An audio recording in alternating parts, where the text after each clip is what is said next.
Good morning everyone. This is our next video of the online class of class 11 physical education, right? आज का जो हमारा topic है वो है चैप्टर नंबर 3 जो कि आपका क्या है फिजिकल फिटनेस। यहाँ पे मैं लिख रही हूँ फिजिकल फिटनेस, राइट। अब इस चैप्टर के रिमेनिंग टॉपिक्स क्या क्या है। कोऑर्डिनेटिव एबिलिटी मैंने थोड़ा लास्ट टाइम पे आपको बताया था, लेकिन मैं इस बार आपको बुक से रीड करके बताऊंगी। दूसरा आपका various components of the wellness, फिर है components of the health related fitness, ठीक है। नेक्स्ट कार्डियोवैस्कुलर एंड्योरेंस, ये इंपॉर्टेंट है, कार्डियो फॉर द हार्ट से रिलेटेड, ठीक है। Muscular endurance and the body composition, कि बॉडी की कॉम्पोजिशन, बॉडी की बनावट, बॉडी के अंदर कौन कौन सी चीज़ें कितनी प्रेजेंट है वो हमें इसके अंदर रीड आउट करना, राइट। चलो हम वन बाय वन स्टार्ट करते हैं कि कोऑर्डिनेटिव एबिलिटीज़ क्या होती है। कोऑर्डिनेटिव कहाँ से आया है? कोऑर्डिनेटिव आया है कोऑर्डिनेशन से, ठीक है। अगर हम कोई भी काम कोऑर्डिनेशन यानी कि सहयोगिता से करें, एक दूसरे के मतलब जैसे डांस में कोऑर्डिनेशन देखने के लिए मिलता है ना, कि अगर सपोज 5 गर्ल्स हैं, 5 गर्ल्स हैं, उनका एक ग्रुप बना दिया कि आपको इस पर्टिकुलर सॉन्ग के ऊपर डांस करना है। अगर उन्हें प्रैक्टिस मिले, वो 5-6 दिन से लगातार कंटिन्यू प्रैक्टिस कर रहे हैं तो वो अच्छा कर लेंगे, यानी कि उनके डांस में कहीं ना कहीं कोऑर्डिनेशन आ रहा है। लेकिन अगर उनको बोले कि आज तुम्हारा कंपटीशन है और उन्हें ये बात सुबह ही पता चले कि आपको एक डांस परफॉर्मेंस तैयार करना है, तो एक इंडिविजुअल बच्चा तो कर लेगा, लेकिन एक इंडिविजुअल के स्टेप्स को मैच करना वो हर कोई नहीं कर पाएगा। वो सिर्फ और सिर्फ मतलब तो उसमें क्या है कि आप बोल सकते हो कि कहीं ना कहीं हमारी कोऑर्डिनेटिव जो एबिलिटीज़ है उसमें वो कहीं ना कहीं अच्छी तरीके से नहीं आ पा रही है जिस तरीके से आनी चाहिए थी, ठीक है। कोऑर्डिनेटिव एबिलिटीज़ कोऑर्डिनेशन के साथ, है ना, चाहे वो कोऑर्डिनेशन यहीं ही देखने के लिए मिलता है, गेम के लिए ही देखने के लिए मिलता है, ये तो हर जगह देखने के लिए मिलता है। जैसे कि डांस में कोऑर्डिनेशन अलग होता है ना, इस तरह से अलग हो गया, है ना।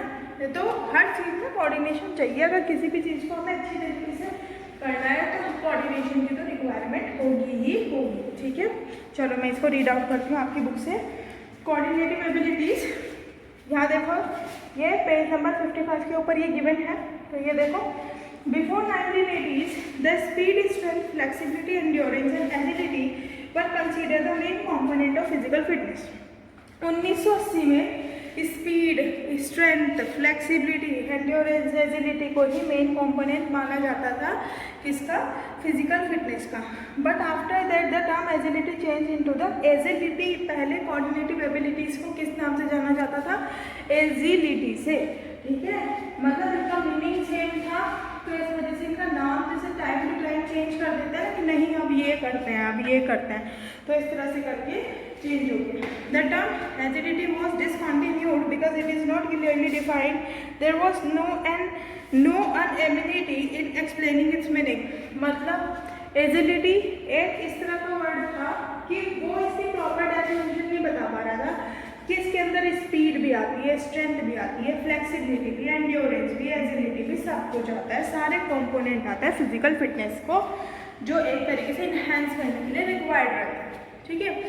अब क्योंकि वो जब नाम ही उस चीज़ को फुलफिल नहीं कर पा रहा है एजिलिटी, इस वजह से उसको हमने चेंज कर दिया कोऑर्डिनेटिव एबिलिटीज़ में, ठीक है। ये बात समझ आई। कोऑर्डिनेटिव एबिलिटीज़ में हमने इसका नाम चेंज कर दिया, किसका?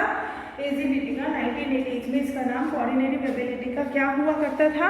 एजिलिटी हुआ करता था, ठीक है। अब देखो, so nowadays coordinative ability is used in place of agility, बता दिया।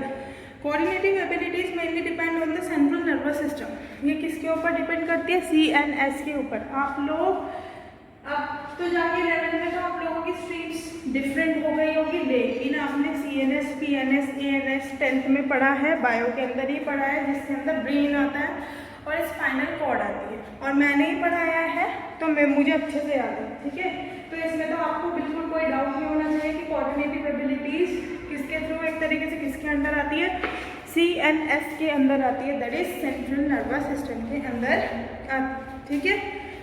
The coordinative abilities are those abilities of an individual which enables the individual to do various related activities properly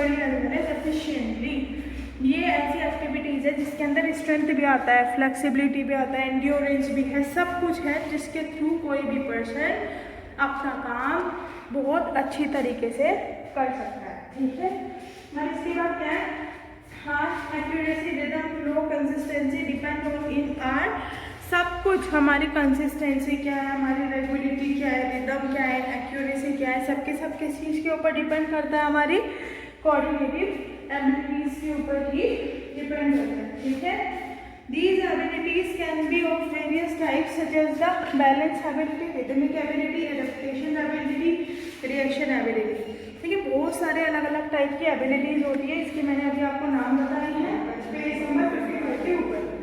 ठीक है, and these type of abilities can B enhanced through general of specific exercises. आपको ये तो पता ही है, physical fitness के अंदर हम अपनी स्टैमिना, अपनी फ्लेक्सिबिलिटी को इनहेंस कर सकते हैं through different type of exercises के थ्रू।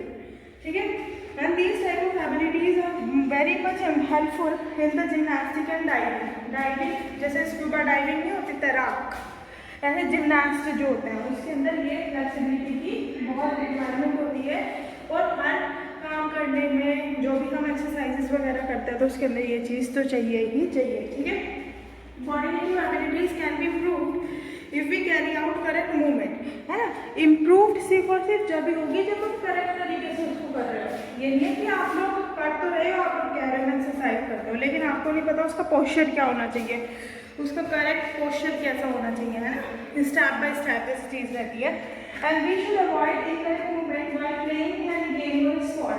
ठीक है, हमें अवॉइड करना चाहिए इनकरेक्ट मूवमेंट को, तो हमें अवॉइड ही करना चाहिए। जैसे रूल्स एंड रेगुलेशन के अकॉर्डिंग करते हैं ना हम गेम्स वगैरह खेलते हैं, ऐसे ही कुछ एक पर्टिकुलर स्टैट्स रहता है, पर्टिकुलर पोस्चर रहते हैं, सब कुछ। ठीक है, किसी भी गेम को करने के लिए if we take the above mentioned point into the consideration, अगर हम करें तो कोऑर्डिनेटिव एबिलिटी को हम इम्प्रूव कर सकते हैं। कहने का मतलब है, अगर हम जो भी काम कर रहे हैं उसको अच्छे तरीके से करें, जैसे कि यहाँ पे तो एक्सरसाइज से रिलेटेड है, पढ़ने से रिलेटेड है, कि अगर हमारे कुछ सही है तो हमारी ज़रूर कोऑर्डिनेटिव एबिलिटी कहीं ना कहीं तो इनहेंस हो ही जाएगी और होनी भी चाहिए। अब बात करते हैं हम दूसरा कॉम्पोनेंट ऑफ वेलनेस क्या है। देखो, कॉम्पोनेंट ऑफ वेलनेस में हमारे कितने तरह के वेलनेस हो जाएंगे, फिजिकल वेलनेस हो जाएगा, है ना, सोशल वेलनेस हो जाएगा, इमोशनल वेलनेस हो जाएगा, स्पिरिचुअल वेलनेस हो जाएगा, nutritional wellness, financial wellness, intellectual wellness, environmental wellness. ऐसे हमारे बहुत सारे अलग अलग तरह के वेलनेस होते हैं, और ये मैंने आपको लास्ट वीडियोस में पूरा एक्सप्लेन किया है, अलग अलग टाइप के वेलनेस कितने टाइप के हैं और इनके अंदर क्या क्या चीज़ें होती हैं। चलो let's take an example of social wellness. ठीक है, सोशल वेलनेस के अकॉर्डिंग हम देखते हैं। तब क्या है, social wellness lays stress on improving the social and communication skill of an individual. ये क्या करता है, हमारा स्ट्रेस को इम्प्रूव करता है, सोशली जो सोशल हो जाता है, और इम्प्रूविंग स्किल्स करता है, हर तरह के जो स्किल्स होते हैं ना इंडिविजुअल सबको इम्प्रूव करने में कौन सा वेलनेस हेल्प करता है, सोशल वेलनेस। ठीक है, अब ही और she should be distinguish and earn respect और try to speak in public. ठीक है, कह सकते हो कॉन्फिडेंस जो बिल्ड करता है वो कौन से वाला वेलनेस है, वो आपका कहीं ना कहीं सोशल वेलनेस होता है। ठीक है, नेक्स्ट वेलनेस आपका है इमोशनल वेलनेस। इमोशनल वेलनेस क्या है, emotional wellness is also one of the important component of wellness. ठीक है, ये भी क्या करते हैं, स्ट्रेस को हर डे लाफ्टर और एन्जॉयमेंट, अगर हम एन्जॉय से करें ना तो हमें स्ट्रेस नहीं होंगे। कहते हैं ना कि अगर कोई स्ट्रेस है तो अपनी स्ट्रेसफुल है तो अपनी मतलब खाली मत बैठो, खाली से तो और खाली दिमाग शैतान का घर बोलते हैं ऐसे करके, है ना। तो उसमें क्या है, किसी न किसी एक्टिविटी में जाके इन्वॉल्व हो जाओ तो क्या होगा, एक तरीके से हमें स्ट्रेस हम अपना कुछ टाइम के लिए भूल जाएंगे स्ट्रेस। ठीक है, one should keep a distance from the sadistic company, जो ये बेकार कंपनी गलत संगत होती है, गलत संगत को क्या बोलते हैं, sadistic company. And one should learn to laugh whole heartily and one should undertake an anger and stress management activities. सबके सब करना चाहिए स्ट्रेस मैनेजमेंट एक्टिविटीज वगैरह। ठीक है, सब कुछ। अब उसके बाद आता है स्पिरिचुअल वेलनेस और फाइनेंशियल वेलनेस। ठीक है, स्पिरिचुअल वेलनेस होता है और फाइनेंशियल वेलनेस। देखो, न्यूट्रिशनल, स्पिरिचुअल, फाइनेंशियल में क्या है, फाइनेंशियल गोइंग पैसेज है ना। न्यूट्रिशनल, वही अगर हम अच्छा खाएंगे पिएंगे हमारी बॉडी के अंदर के सिस्टम जितने भी होंगे फंक्शंस करेंगे बहुत अच्छी तरीके से, मसल्स अच्छी तरीके से अपना काम कर पाएगी।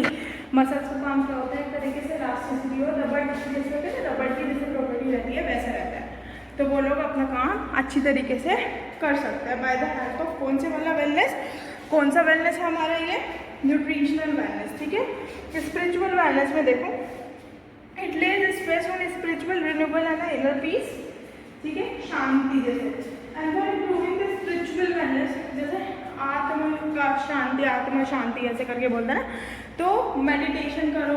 तो जब कभी माइंड हमारा स्ट्रेसफुल होता है तो कहते हैं ना कि किसी से बात करने का मन नहीं कर रहा, नहीं बात करने का मन कर रहा है, मेडिटेशन करो, आप आराम से ध्यान लगाओ, ध्यान लगा के बैठो तो आपको बहुत अच्छी तरीके से आप कहीं ना कहीं रिलैक्स हो जाएगा। एटलीस्ट अगर आप वैसे भी स्ट्रेस्ड हो लेकिन कुछ टाइम के लिए आप स्ट्रेस से थोड़ा बाहर निकलोगे, है ना, ये वाली बात रहती है। इंटेलेक्चुअल वेलनेस है, इन्वायरमेंटल वेलनेस, इन्वायरमेंटल वेलनेस का सबका कॉम्बिनेशन जो है ना एक तरीके से कहीं ना कहीं ये क्या कहलाता है, ये इन्वायरमेंटल वेलनेस ही कहलाता है, ठीक है। Component of health related fitness, component of health related fitness के अंदर क्या आता है, कार्डियोवैस्कुलर एंड्योरेंस, ये है ना, ये जैसे अब हमें पढ़ना है ना, हेल्थ रिलेटेड फिटनेस के अंदर की ही बात है ये, कार्डियोवैस्कुलर एंड्योरेंस है ना, मस्कुलर स्ट्रेंथ क्या होती है, मस्कुलर एंड्योरेंस क्या होता है, फ्लेक्सिबिलिटी क्या होता है, और बॉडी का कॉम्पोजिशन क्या होता है। चलो एक एक लेके हम सभी करते हैं, ठीक है। कार्डियोवैस्कुलर एंड्योरेंस क्या है, कार्डियोवैस्कुलर एंड्योरेंस और कार्डियो रेस्पिरेटरी एंड्योरेंस भी इसको बोल सकते हैं। Cardio respiratory, cardio for the heart, respiratory for the respiration, breathing से रिलेटेड, ब्रीदिंग प्लस हार्ट का कॉम्बिनेशन वाला सिस्टम को क्या बोलते हैं इन्होंने, कार्डियोवैस्कुलर एंड्योरेंस या फिर कार्डियो रेस्पिरेटरी एंड्योरेंस, ठीक है। Is the physical ability of an individual to indulge in the aerobic exercise, aerobic exercises ज़्यादातर जो हम एक्सरसाइज करते हैं, because we are human being and we need oxygen to do any physical exercise, ठीक है ना, हमें we need oxygen to do any physical exercise, हमें ऑक्सीजन की रिक्वायरमेंट होती है किसी भी काम को करने के लिए, ठीक है। In other words, it can be said that the cardiovascular endurance is the ability of the heart, lung, blood vessels to supply oxygen and nutrition to the body muscles. Then endurance is important for us if we have a good vascular cardiovascular endurance. अगर हमारा बहुत अच्छा होगा तो क्या होगा, we will definitely have a healthy lung, heart भी हमारा अच्छा होगा, वेस्कुलर सिस्टम भी हमारा अच्छा होगा। It mean that there will be less stress on heart and lung constantly, है ना। अगर एक्सरसाइज करेंगे तो वही वाली बात है, इंपॉर्टेंट ऑर्गन हमारे ज़्यादा सफर नहीं करेंगे और हम स्ट्रेसफुल हो जाएंगे, स्ट्रेसफुल से हम स्ट्रेस थोड़ा हमारा कम हो जाएगा, ठीक है ना, ये वाली बात समझ आई, ठीक है। Only due to this reason this component of health related physical fitness is considered significant, जैसे कि स्विमिंग हो गया, जॉगिंग हो गया, कॉन्टिन्यूस स्लो रनिंग हो गई, है ना, तो इसके अंदर हमारा कार्डियोवैस्कुलर एंड्योरेंस बहुत अच्छा होना चाहिए, यानी कि हार्ट के ऊपर ज़्यादा फर्क नहीं होना चाहिए और जो रेस्पिरेटरी सिस्टम है वो भी हमारा फिट होना चाहिए, है ना। एक्सरसाइज करने से तो फिट होता है, तो कुछ इस तरह की एक्सरसाइज करो ना जो हमारे इंपॉर्टेंट जो ऑर्गन्स हैं, इंटरनल ऑर्गन्स बहुत इंपॉर्टेंट रोल प्ले करते हैं, उनकी जो वर्क करने की एफिशिएंसी है वो इंक्रीज हो जाए, है ना। तो इस तरह की हम एक्सरसाइज करनी चाहिए, तो एक्सरसाइज का यही रोल है, सब कुछ ऐसे ही करते होता है ना। अब इसके बाद क्या है कि for a long duration are the best, for long duration जो एरोबिक एक्सरसाइज होती है लंबे समय के लिए वो भी बहुत अच्छी होती है, वही इंटरनल ऑर्गन्स को एक तरीके से जो उनका फंक्शन होता है तो कहीं ना कहीं इन्हेंसमेंट तो होता है, ठीक है ना, वर्किंग की एफिशिएंसी हमारी अच्छी हो जाती है सारे काम करने के लिए। अब मस्कुलर स्ट्रेंथ क्या है, muscular strength is also an important component of the health related physical fitness, ठीक है, ये भी बहुत इंपॉर्टेंट रोल प्ले करता है। कैसे, देखो मस्कुलर स्ट्रेंथ है, मसल्स की स्टैमिना कैसा है, नाम को तोड़ के उसका अर्थ जो होता है, उसका मीनिंग जो होता है उसको करने की कोशिश करो, ठीक है, उससे आपको पता चलेगा कि आखिरकार इसके अंदर क्या है। सपोज अगर आपको क्वेश्चन भी नहीं पता लेकिन आपको दो वर्ड तोड़ के लिखना आता है, जैसे हिंदी में लिखते थे संधि विच्छेद, तो आपको कहीं ना कहीं क्वेश्चन पूरा करेक्ट ना हो तो फिर भी यूँ नहीं है कि आपको बिल्कुल ही जीरो मिलेंगे उसके ऊपर, ठीक है ना। Muscular strength is the amount of force of the muscle और a group of muscle can exert against resistance, जो रेजिस्टेंस से हमें बचाती है, या तो मसल हो या तो ग्रुप ऑफ मसल हो, ठीक है। ये वाली बात समझ आई आपको? कैसी आपकी क्या मस्कुलर एंड्योरेंस है। फ्लेक्सिबिलिटी तो आपको पता ही है, जॉइंट का मूवमेंट होना, है ना, एक तरीके से। Flexibility is the range of movement of the joint and in other word it means the range of motion available in a joint. It is affected by muscle की लेंथ कैसे होती है, joint structure, tendon, ligament and other factor कैसे होते हैं।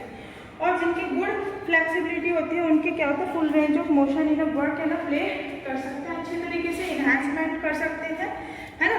अब बात आती है हमारी मसल के बॉडी की कॉम्पोजिशन की, कि हमारी बॉडी की कॉम्पोजिशन कैसी रहती है।